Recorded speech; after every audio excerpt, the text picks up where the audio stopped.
A igreja que Jesus sonhou, conforme ele mesmo diz em Mateus 16, 18, parte B, as portas do inferno não prevalecerão contra a sua igreja. Para sermos bem práticos, Satanás sempre lutou para atrapalhar o plano de Deus na terra. Ele sempre lutou para interferir no plano de Deus, para sempre, como diz a linguagem popular, para melar o plano de Deus. E algumas portas eu alistei aqui para mostrar aos irmãos como Satanás, ao longo da história, desde o princípio, sempre lutou contra o plano de Deus. E por que não dizer, contra a igreja. A primeira porta que o diabo usou contra o plano de Deus foi o pecado no Éden. Não precisamos ler porque todos conhecem a palavra. Está descrito em Gênesis 3. Eu não vou me ater muito a isto. Eu vou apenas alistar para que eu tenha tempo para discorrer sobre o que é mais importante. Mas é necessário conhecer isso. A segunda porta que o diabo usou contra o plano de Deus foi o primeiro assassinato. Caim matando Abel, Gênesis 4. Depois a Torre de Babel, Gênesis 11. O que tem a ver a Torre de Babel na interferência no plano de Deus? Deus diz: sede fecundos, crescei e multiplicai, e povoai a terra. Então a Torre de Babel, um plano do diabo, para que o povo ficasse concentrado num lugar só. Por essa mesma razão, todos conhecem a história, o Senhor veio e confundiu as línguas. Houve aquele fuzuê todo na construção, teve que parar a construção. Um povo foi para um canto, outro foi para outro. Cada Deus fez com que se misturasse as línguas, e cada grupo com a mesma língua se dirigiu para um canto. A quarta porta, de forma mais impactual, que o diabo tentou usar contra o plano de Deus, Faraó manda matar. No intervalo da Torre de Babel e quando Faraó manda matar Moisés, houve outras portas, mas nós gastaríamos muito tempo para estar alistando. Eu estou alistando as principais. Faraó manda matar os filhos, homens das hebreias, visando atingir Moisés. Êxodo, capítulo 1, do versículo 15 ao 22, e Êxodo 2, de 1 a 10. A quinta porta, Satanás tentando interferir no plano de Deus, Faraó tentando impedir o povo de servi-lo. A história está no livro de Êxodo, a partir do versículo do capítulo de número 3, vocês conhecem. A sexta porta, o cativeiro babilônico, Satanás tentando destruir o povo. Ah, pastor, mas foi permissão de Deus para disciplinar o povo. Verdade. Mas você acha que Deus permitiu o povo ir para a Babilônia? Por quê? Por causa da desobediência. Quem implantou a desobediência? Quem fomentou isso? O diabo. A sétima porta, a matança dos meninos de 2 anos para baixo, por ordem de Herodes, visando atingir Jesus. Mateus 1, de 16 a 18. A oitava porta listada, a tentação de Jesus no deserto. Satanás tentando colocar dúvida na cabeça de Jesus. Se tu és o Filho de Deus, tentando colocar em xeque. E aí ele faz algumas propostas indecorosas. No Evangelho de Lucas, a Bíblia nos dá esta revelação. No capítulo 4, ele diz assim: e se tu és o Filho de Deus, manda com que essas pedras se transformem em pães. Jesus responde, não criando uma nova palavra, usando a própria palavra. Ele diz assim: nem está escrito, nem só de pão viverá o homem. Deuteronômio 8:3. E a Bíblia diz que Satanás levou ele num determinado lugar, mostrou os reinos deste mundo. Ele diz: dar-te-ei todas as autoridades e a glória dos reinos, porque a mim foi entregue, eu dou a quem eu quero. Onde é que está escrito? Quem foi que entregou a autoridade do mundo nas mãos de Satanás, já que Deus criou o homem como príncipe regente desta terra? Aleluia. Foi Adão e Eva que entregou esta autoridade nas mãos do diabo. Por isso que ele cometeu a insensatez de dizer para Jesus: a mim foi entregue, eu dou a quem eu quero. E se você prostrado me adorar, será tua, toda. E Jesus respondeu: está escrito, ao Senhor teu Deus adorarás, e só a Ele darás culto. Deuteronômio 6:13 e 10:20. Então levou a Jerusalém, colocou sobre o pináculo do templo, e disse: se tu és Filho de Deus, de novo a dúvida, te joga daqui para baixo, porque está escrito que aos teus anjos dará ordem a teu respeito para que te guardem. Satanás agora também começou a usar a Bíblia. Salmo 91:12. E eles te sustentarão nas mãos para que não tropecem em alguma pedra. Então o Senhor Jesus respondeu: dito está, não tentarás o Senhor teu Deus. Deuteronômio 6:16. Tentação no deserto, Satanás tentando interferir no plano de Deus. Nona porta, os gregos querem ver Jesus. Ó pastor, profeta Valdo, onde é que está aqui que tem a ver os gregos querendo ver Jesus? E aonde é que está o dedo do diabo por trás disso? Eu vou compartilhar com você. Evangelho de João 12, de 20 a 24, a Bíblia diz assim: ora, entre os gregos subiram para adorar, e durante a festa, entre os que subiram para adorar durante a festa, haviam alguns gregos. E estes, pois, se dirigiram a Filipe, que era de Betsaida da Galileia, e lhe rogaram: Senhor, queremos ver Jesus. Filipe foi dizê-lo a André, e André e Filipe comunicaram a Jesus. E Jesus disse: é chegada a minha hora. É chegada a hora de ser glorificado o Filho do Homem. E aí Jesus mostra o intento de Satanás, aonde eu vou ler agora. Em verdade vos digo, que se o grão de trigo caindo na terra e não morrer, fica ele só, mas se morrer, produzirá muitos frutos. O que tem a ver isso, pastor? Tem muita coisa a ver. Naquele tempo, a Grécia já era um país democrático. Eu imagino os gregos sabendo da notícia, porque a Bíblia diz que a fama de Jesus correu por toda a terra. Eu imagino os gregos sabendo da notícia que queriam matar Jesus. A prova que tem o dedo do diabo por trás disso. Na falta de vigilância de Pedro repreende Jesus e diz: Senhor, não deixe isso acontecer contigo. Olha o diabo tentando tirar Jesus da rota da cruz. Como Jesus repreende a Satanás que usou a boca de Pedro. Então os gregos aparecem com um convite democrático. Eu imagino os gregos, apóstolo Paulo dizendo assim: ó Filipe, nós viemos convidar Jesus a dar asilo político para ele. Lá na Grécia nós vivemos em plena democracia, ele pode expor as suas ideias sem nenhum problema na Grécia. E Jesus diz: é chegada a minha hora. Ele diz: eu vim para ir para a cruz, e eu vou caminhar em direção à cruz. Satanás tentou tirar Jesus de todo jeito da cruz. 10ª porta que o diabo usou contra o plano de Deus: Jesus em agonia no Getsemane. O que tem isso a ver? Tem muita coisa. A Bíblia diz que Jesus, em plena agonia, disse: Pai, passa de mim esse cálice, se possível. Eu imagino o diabo diz: agora eu peguei o Filho de Deus. Jesus, homem, sente o peso de todos nós, do pecado. E ele diz assim: Pai, passa de mim esse cálice, se possível. Mas ele diz: não faça a minha vontade, faça a tua, porque para isso eu vim. Ele mostra que como homem ele tem as mesmas fraquezas, mas ele não cede às fraquezas, porque ele sabe do compromisso eterno que ele tem com a humanidade. Essa é a outra porta. Pastor, qual é a outra porta? 11ª, Jesus é desafiado a descer na cruz. Se tu és mesmo Cristo, desce da cruz, para que creiamos em ti. E Jesus recusou-se a descer da cruz. Mateus 27, de 39 a 42. E durante o tempo da igreja, perseguição à igreja. Onde é que está escrito isso? Atos dos Apóstolos, capítulo de número 8. A Bíblia nos revela que o povo teve que sair de Jerusalém, dispersaram-se. Mas no tempo da dispersão, em vez da igreja diminuir, ela aumentou, ela cresceu. Outra porta que o diabo tem usado contra o plano de Deus e contra a igreja, contra o reino de Deus na terra, contra o seu estabelecimento, a sua implantação e o seu desenvolvimento, é colocando no coração dos homens o medo de exercer a autoridade e o poder em nome do Senhor Jesus. Entendai-me bem uma coisa: o poder do céu na terra não é exercido por anjos. No mundo físico, o poder de Deus na terra é exercido por você, que é crente, lavado, remido no sangue do Cordeiro. E se nós mantivermos nos unidos no mesmo propósito com Deus, entendendo esta verdade, nós teremos autoridade. O que é poder? Capacidade de impetrar uma ordem e ela ser cumprida. Autoridade, capacidade de domínio.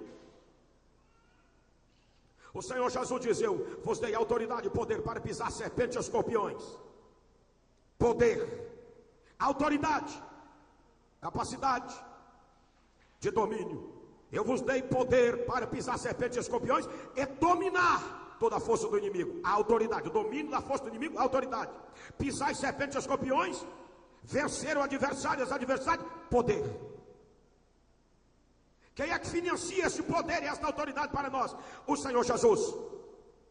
Atos capítulo 4, a Bíblia diz que Pedro é inquirido pelo Sinédrio.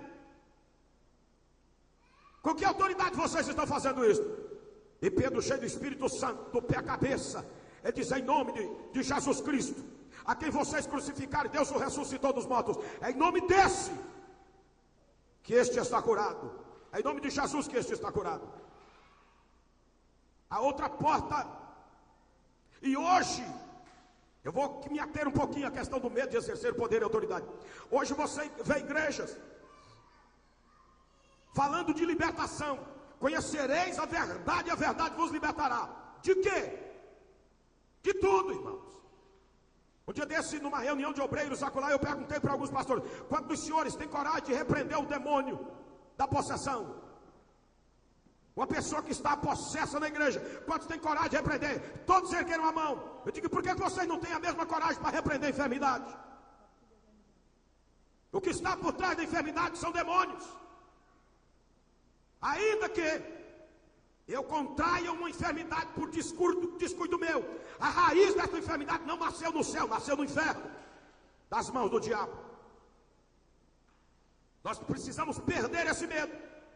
E Satanás colocou no coração dos obreiros, da liderança, de muitos líderes, que não precisa haver milagre, que não precisa haver sinais e maravilhas, que a pregação da palavra bem teologizada basta. Não basta não, senhores. Ninguém é obrigado a crer numa palavra que não acontece nada. Eu não sou obrigado a crer em alguém que eu não conheço. E como é que as pessoas conhecerão que Jesus é o Senhor? E provando que Ele estará sentado à destra de Deus Pai. É pregar a palavra com poder e autoridade. E o povo assim, aleluia, eu já começo a sentir a presença dEle aqui. Aleluia. Não tem como pregar a palavra com poder e autoridade sem evidência, irmão. Você pode ter uma retórica bonita, pregar a palavra com muita persuasão, mas se não tiver evidência, não resolve. Nós vamos pescar apenas lambaris que está à superfície da água. Temos que perder esse medo. A igreja que Jesus sonhou não tem medo, é desassombrada. A igreja que Jesus sonhou, ela tem coragem de morrer pelo Evangelho. A igreja que Jesus sonhou tem coragem de primeiro obedecer a Deus, depois aos homens. Um dia eles perguntaram para mim: ô pastor, se for aprovado a lei no Brasil de casamento homossexual, como é que você vai fazer? Eu digo: eu vou para a cadeia, mas na minha igreja não casa macho com macho, nem fêmea com fêmea. Aquele português Saramago, foi perguntado para ele, o jornalista brasileiro entrevistando, perguntou: o que o senhor acha do casamento homossexual? Ele disse: eu não concordo, que está na Bíblia. Oh, glória a Jesus. Ele disse: está na Bíblia. Eu vi esta entrevista. Deus fez homem e mulher, macho e fêmea. E nós temos que perder o medo. Temos que ser crente desassombrado, como os 4 leprosos à porta de Samaria. Morrer por morrer, vamos morrer agindo. E por causa dessa atitude deles, Deus interviu na história que todos vocês conhecem. A outra porta que o diabo tem usado no tempo da igreja é o surgimento de várias seitas, com alguns princípios do Evangelho, porém distorcidos. E algumas delas vocês conhecem. Como a seita porto-riquenha, não me lembro agora o nome do homem, pois se vocês quiserem eu mando o vídeo para vocês. Me deem o e-mail de vocês que eu mando o vídeo. Tatuam o número 666 no corpo. E o líder da igreja se intitula Jesus Cristo, homem. Que desgraça, irmão. Satanismo disfarçado de evangelho. Qual é a outra porta que o diabo tem usado? Pregação de um evangelho que não exige mudança e nem compromisso sério com o Senhor Jesus. Paulo diz aos Gálatas, capítulo 1, versículo de 6 a 9, ele diz assim: olha, Me admira que tão depressa vocês têm se desviado para um outro evangelho que não é outro. É um evangelho com alguns penduricalhos, com alguns adereços, com algumas quinquilharias. O evangelho não precisa de nada disso. A segunda carta de Paulo a Timóteo, no capítulo de número 4, versículo 1, de 1 a 5, Paulo diz: vai chegar um tempo que o povo terá comichão no ouvido, e alguns não vão suportar o verdadeiro evangelho, aí vão dissimular o evangelho, no evangelho mais light. Surgimento outra porta do inferno contra a obra de Deus, surgimento de leis contrárias ao evangelho. Nós precisamos respeitar a lei, desde que não fira os princípios eternos.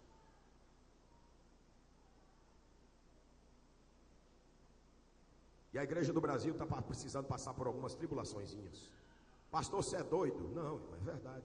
E se você quer saber, Deus já me mostrou passando algumas perseguições para o povo acordar, para a liderança acordar. E como nós já estamos acordados, é bom que nós estejamos prontos para Deus usar a igreja aliança com Deus em Manaus, e aonde Deus levar, com grande poder e autoridade. Quantos crê no novo tempo de Deus, para a igreja aliança com Deus e o seu ministério, erga a sua voz, glorifique o nome dele e aplauda o Senhor Jesus.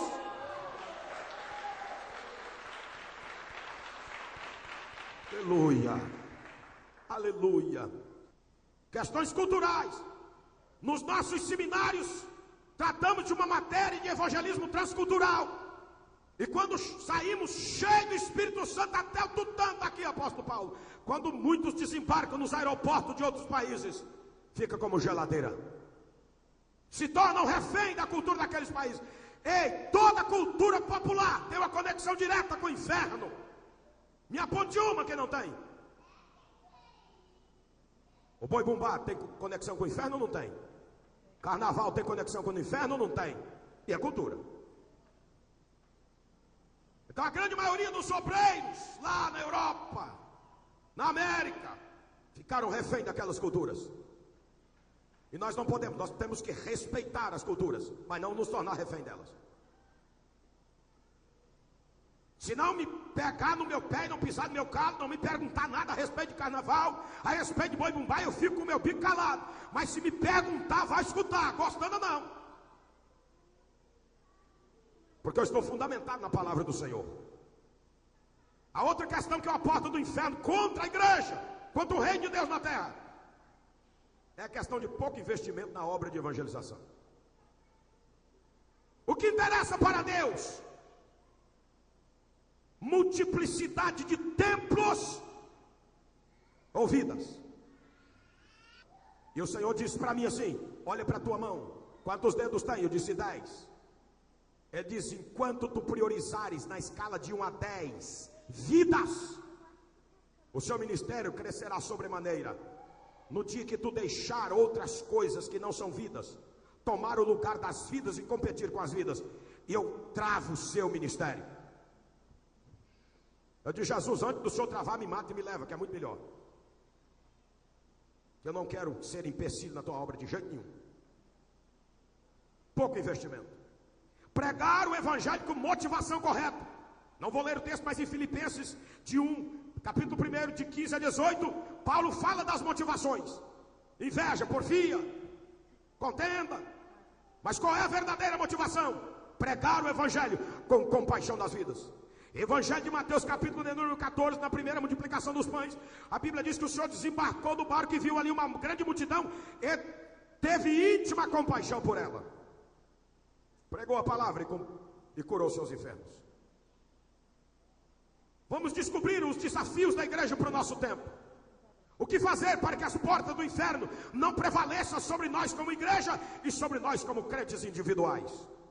Diga-se de passagem, as portas do inferno muitas vezes têm prevalecido sobre a vida de pessoas como indivíduo na igreja.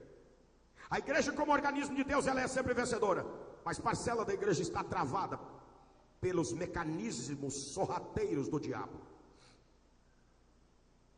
Quais os propósitos para a igreja do nosso tempo? Quais são os propósitos para a igreja aliança com Deus? Quais os desafios para a igreja do nosso tempo? Para a igreja aliança com Deus? Primeiro, pregar o evangelho com ousadia e autoridade do Espírito Santo de Deus.